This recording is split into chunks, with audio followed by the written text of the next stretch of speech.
31 मार्च. आमच्या ग्रुपमधील सर्वांनाच आज गुलमर्गला भेट देण्याची खूप उत्सुकता होती. हॉटेलमधून निघताना सुंदर वातावरण होते. हवेत सुखद गारठा होता. नमस्कार, मी अपर्णा. तुमच्यासोबत शेअर करत आहे काश्मीरमधील गोंडोला राईड आणि गुलमर्गची भन्नाट सहल. गुलमर्ग जम्मू आणि काश्मीरमधील एक महत्त्वाचं हिल स्टेशन. बर्फाच्छादित पर्वत, skiing resort, gondola ropeway, honeymoon destination आणि जगातील सर्वात मोठे गोल्फ कोर्स इत्यादी कारणांमुळे अतिशय लोकप्रिय आहे. श्रीनगरपासून 51 किलोमीटर अंतरावर असलेल्या गुलमर्गला आम्ही 8 वाजता निघून 9:30 वाजता पोहोचलो.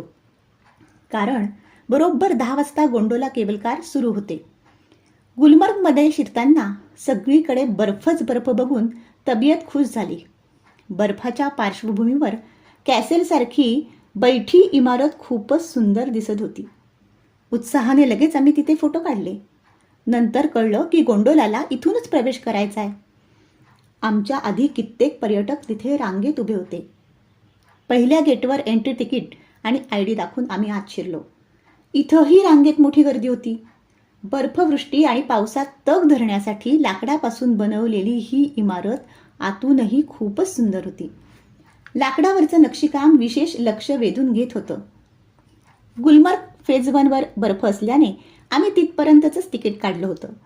गोंडोला कारमधून बर्फाचे थर, बर्फाच्छादित वृक्ष आणि सभोवार बर्फवृष्टीत न्हाऊन निघालेला धुकं भरलेला आसमंत हे अप्रतिम दृश्य होतं.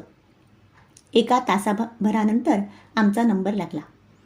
गोंडोलाच्या एका केबल कारमध्ये 6 जण बसू शकतात. एकापाठोपाठ एक अशा या केबल कार्स येत जात असतात. 1 तासात 600 पर्यटकांना वर आणि खाली पोहोचवले जाते. हा रोपवे अर्थात गुलमर्ग गोंडोला ही जगातील दुसरी सर्वात लांब आणि उंच केबल कार आहे. केबल कारमधून दिसणारे दृश्य एन्जॉय करत अवघ्या 10 मिनिटात 8500 फूट उंच असलेल्या फेज 1 म्हणजे कोंगडुरी इथे पोहोचलो.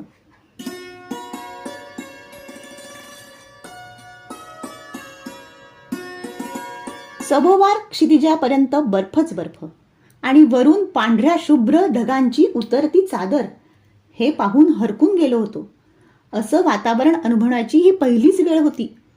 आमच्यात लहान मुलांसारखा उत्साह संचारला. बर्फात किती खेळू आणि किती नको असं झालं. पुढचे 4 तास भान विसरून या बर्फाच्या दुनियेत आम्ही हरवून गेलो.